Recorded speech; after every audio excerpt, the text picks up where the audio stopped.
Assalamualaikum warahmatullahi wabarakatuh.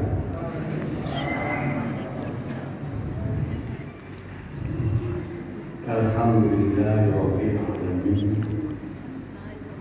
Hamdan syakirin thayyiban mubarakan kama yuhibbu rabbuna wa yarda. Asyhadu an la ilaha illallah wahdahu la syarika lah wa asyhadu anna Muhammadan abduhu wa rasuluh. Allahumma shalli ala Muhammad wa ala ali Muhammad.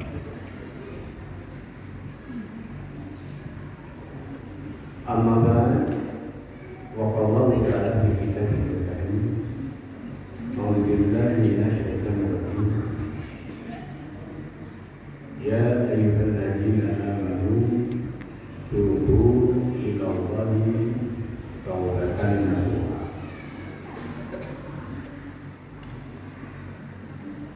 وقال تعالى في القرآن الكريم إنما التوبة على الله lilladzina ya'maluna su'a bijahalatin tsumma yatubu min qarib fa ulaika yatubu Allahu 'alaihim wa kana Allahu 'aliman hakim.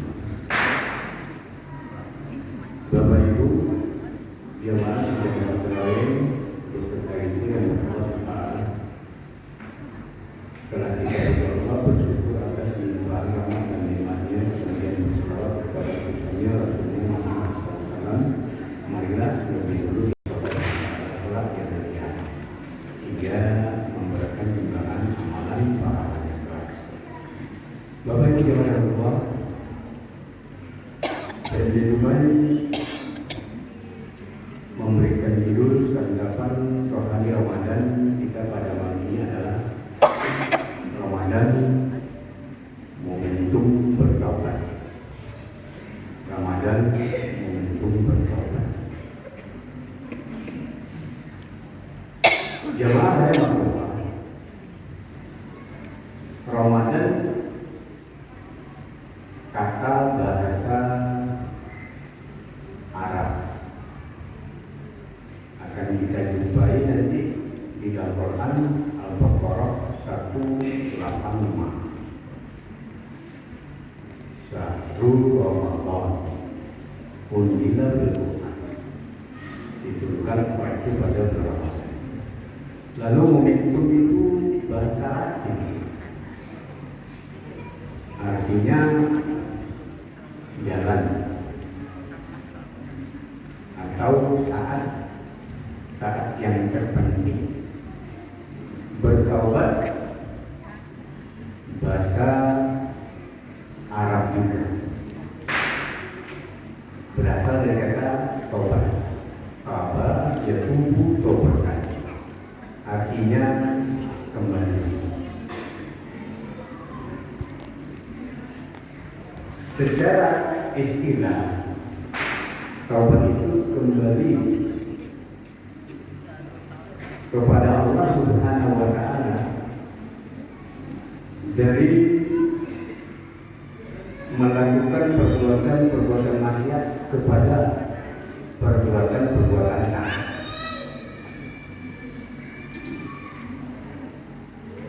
Kenapa Ramadan ini dijadikan sebagai jalan saat yang terpenting untuk bertobat? Karena di bulan Ramadan memang Allah bentangkan amalan-amalan yang amal-amal itu bila dilakukan akan mengampuni dosa-dosa Allah. Oleh karena itu Allah panggil orang-orang yang beriman, yang mempunyai kesalahan supaya bertobat. Di bulan inilah momen saat yang penting sekali untuk mendapatkan ampunan dari Allah dan tobat. Ketika firman Allah ini selalu dibaca oleh sahabat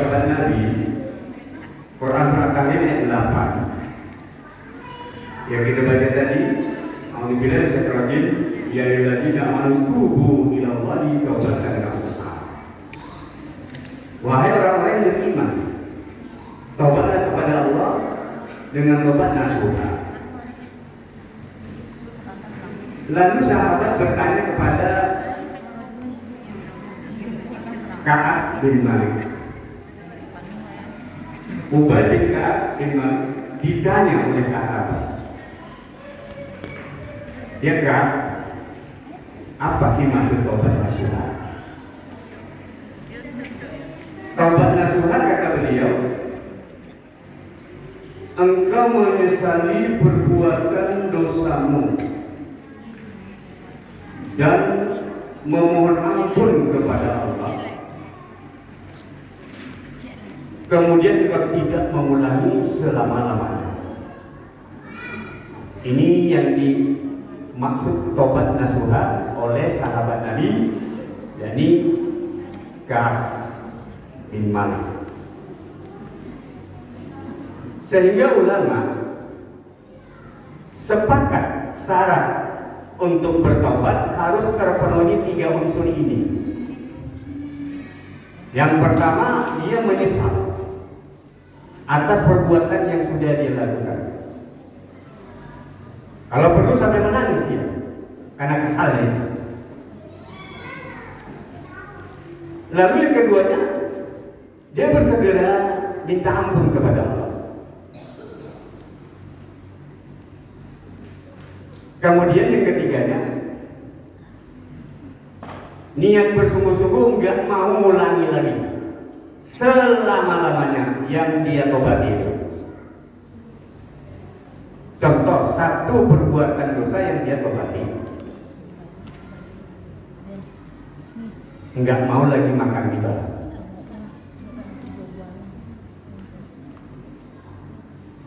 Walaupun kondisi terjepit, dia kekurangan modal pun, karena dia sudah taubat nasuha, nggak mau lagi ditawarkan oleh perbankan bunganya 0,5% pun tak mau lagi selama-lamanya.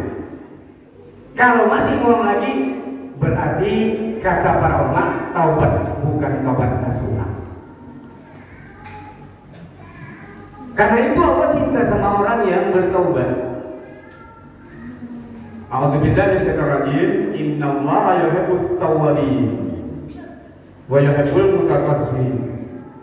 Sesungguhnya Allah itu cinta, sayang kepada orang bertaubat dan kepada orang yang mensucikan diri lahir batin. Kalau sudah Allah cinta sama hambanya, tentu apa yang diinginkan oleh hambanya terpenuhi terus. Jangan Allah Subhanahu wa ta'ala. Karena itulah Allah sediakan bulan Ramadan jalannya saat yang paling hebat, yang terpenting untuk hamba-Nya Allah bertaubat dengan melakukan serangkaian amalan-amalan yang Allah sediakan. Dengan dia bertaubat ini, dia mengamalkan amalan yang Allah sediakan ini, maka ampunan Allah akan diberikan kepada dia. Ada 3 amalan yang hadisnya sejalan, yang diriwayatkan oleh Bukhari maupun Muslim, Sahihain. Yang pertama, man shoma Ramadhana. Yang kedua, man qoma Ramadhana. Yang ketiga, man qoma fi lailatul qadar. Ujungnya, ghufira lahu ma taqaddama min dzambi. Diampuni dosa-dosanya selama lalu.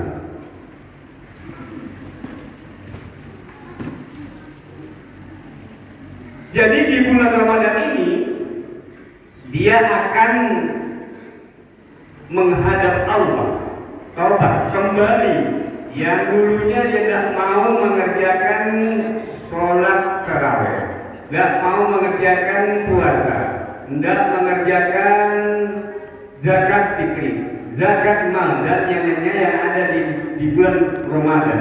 Kemudian dia sekarang kembali kepada Allah, dia melakukan ini ibadah, maka Allah sediakan itu ampunan. Inilah tadi dikatakan, dia kesal, lalu dia minta ampun, dia mengamalkan sebuah amal yang Allah suruh, Allah pun mengampuni dosa dia. Begitu rahmatnya Allah kepada hambanya. Karena hambanya ini memang setiap hari dia selalu berbuat salah. Sehingga dalam hadis qudsi Rasulullah SAW bersabda, "Ya ibadi, innakum tukhti'una bil-laili wan-nahar." Wahai hamba-hambaku, sesungguhnya kamu ini kerap berlaku salah setiap hari dan malam. Wa ana ughfiru dzunuba jami'an, dan saya mengampuni dosa-dosa semuanya. Wastaghfirni, mintalah ampun kepadaku, kata Allah. Aghfir lakum, aku ampuni kamu. Begitu saya tahu. Setiap hari kita berbuat dosa, kata Allah, datang kepada Allah, minta ampun, Allah ampuni. Tapi Allah berikan kesempatan kepada hamba-hambanya yang aku beriman disia-siakan. Terutama datang bulan Ramadan, dia sia-siakan. Padahal belum ada jaminan bulan Ramadan yang akan datang ketemu sama dia. Kalau tak ketemu sementara dia tidak jadikan Ramadan sebagai bulan taubatnya dia, apa kata Rasulullah? Ragima ampu rajuli dakhala alaihi Ramadan Suman sholat qabla ayyukala. Celaka seseorang yang bertemu bulan Ramadan, kemudian Ramadan pun berlalu, habis dosa belum diampuni. Celaka. Kok belum diampuni? Ya karena di dalam beramal, amalnya tidak sesuai dengan apa yang dituntunkan oleh syariat yang agung ini. Melalui Allah dan Rasulnya ini, dia tidak melakukannya sesuai dengan apa yang telah diatur oleh syariat yang agung ini. Dia lakukan menurut seenaknya dia. Makanya puasa yang dia lakukan tidak dapat mengampuni dia. Kenapa? Puasanya dia cuma makan dan minum yang dia tahan. Dia tidak tahan perkataan yang sia-sia. Dia tidak tahan perkataan yang kotor. Padahal itu sarana dia untuk dapat ampunan Allah, karena dia bertobat benar mau mengamalkan amalan puasa. Sehingga Rasulullah bilang, "Malam yada kalabzul." Siapa yang tidak mau meninggalkan perkataan, perbuatan yang sia-sia, dusta, walaysa lillahi hajatan ayyada'a ta'ama wa sarafa. Allah nggak butuh sama puasanya, walaupun dia meninggalkan makan dan minum. Makanya pantas dia belum dapat ampunan dari Allah Subhanahu wa Ta'ala. Kenapa? Puasanya tak diterima Allah. Maka kita harus ilmu itu puasa. Mana yang membatalkan, mana yang menghilangkan pahala puasa. Ada orang puasanya tak dapat pahala. Nah, itu kan tak bisa menahan perkataan perbuatan dia yang sia-sia. Ada orang puasa, puasanya batal. Kalau sudah batal puasanya, tentu tak dapat pahala. Makanya kita inginkan puasanya itu tidak batal, pahalanya pun ada, tidak hilang, tidak habis, tidak terhapus. Inilah ibu bapak jemaah rahimah. Karena itulah siapa-siapa yang datang bulan Ramadan diajukan tidak mau dia jadikan sebagai jalan saat yang paling terpenting untuk meraih ampunan Allah, maka dia sesungguhnya mendapatkan kerugian yang nyata. Kenapa? Ya karena di situ Ramadan yang sudah siapkan Allah SWT untuk dapat mengampuni dosa dia kembali sama Allah bertaubat, tak dia gunakan sebaik mungkin. Karena itulah rugilah serugi-ruginya ibu bapak yang ada. Ibnu Mas'ud pernah berkata kepada kita, puasa ini rahasia Allah dengan dirinya. Sarana untuk mendapatkan ampunan Allah karena dia yang benar-benar untuk kembali kepada Allah. Kalaulah ada, kata Ibnu Mas'ud, yang aku tahu betul dari hamba Allah yang diterima puasanya, sekarang aku ucapkan selamat. Selamat. Tapi itu tidak kita tahu. Kenapa? Puasa ini rahasia dirinya di Allah. Maka dalam hadis qudsi dikatakan, kullu amal Adam lahu, semua amalan anak cucu Adam untuknya langsung Allah kasih. Illa shaum, kecuali puasa. As-shaumul li, puasa untuk aku. Wa ana ajli, aku yang balas. Kalau ada hamba Allah yang ku ketahui yang diterima puasanya hari ini, akulah yang akan mengucapkan pertama selamat Anda menjadi hamba Allah yang beruntung. Tetapi tak bisa. Dan seandainya aku bisa, seorang hamba ini yang aku tahu di depanku ada yang tidak diterima puasanya, maka Ibnu Mas'ud berkata, semoga Allah memberikannya kekuatannya kepadanya, kesabaran kepadanya untuk terus yakni berusaha mengejar ampunan Allah lewat amalan-amalan yang Allah sediakan. Jadi ini ibu bapak jalan Allah. Kenapa kita harus segera bertobat? Bulan Ramadan di tengah-tengah kita, cepatlah kita bertobat. Apa yang harus kita tobati? 3 perkara pokok. 1, tobat dari amalan syirik. Bahaya, paling bahaya. Kalau tak sempat tobat, mati. La yaghfiru dzunuba. Allah tak ampuni dosa itu. Wa may yusyrik billahi faqad harama al-jannah. Siapa yang kata Allah, Allah haramkan ke surga. Ramadan masih ada 25 hari lebih. Tobat syirik. Syirik yang jelas percaya kepada benda-benda yang tidak memberikan manfaat. Percaya kepada tangkal-tangkal. Percaya kepada dukun-dukun. Tobat semakin mudah diterima Allah. Yang kedua, taubat dari perbuatan amalan bid'ah. Karena Rasul sudah sampaikan, kullu bid'atin dhalalah, setiap perkara itu sesat. Wa kullu dhalalatin finnar, setiap kesesatan ancamannya neraka. Tobat. Apa yang tidak diajarkan Rasul, dicontohkan Rasul, dikatakan Rasul, disebut Rasul, perkara agama, bukan perkara dunia. Salah mengartikan itu. Perkara dunia, pesawat, mikrofon, itu dijadikan sama dia, nggak paham maksudnya. Ada yang kayak gitu. Kalau gitu, kalau makan nggak usah dikontar tadi, nggak paham gitu. Yang disebutkan itu perkara agama. Perkara dunia langsung Nabi bilang, antum a'lamu bi umurikum, kamu yang paling tahu tentang urusan dunia. Yang ketiga,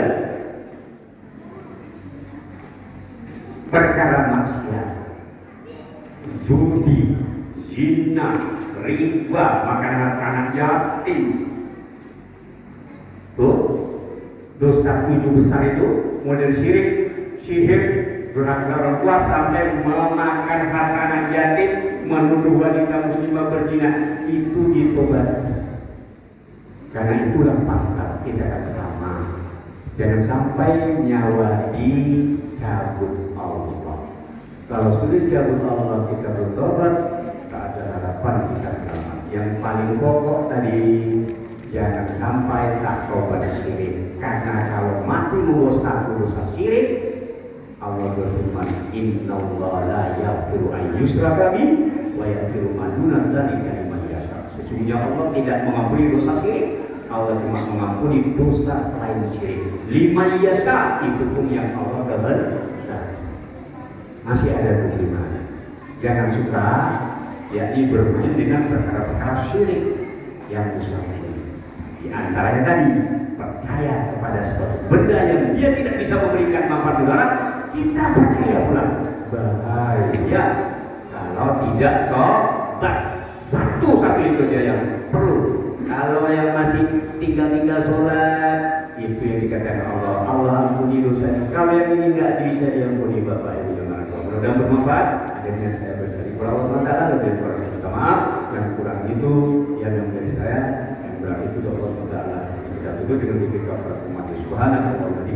Assalamualaikum warahmatullahi wabarakatuh.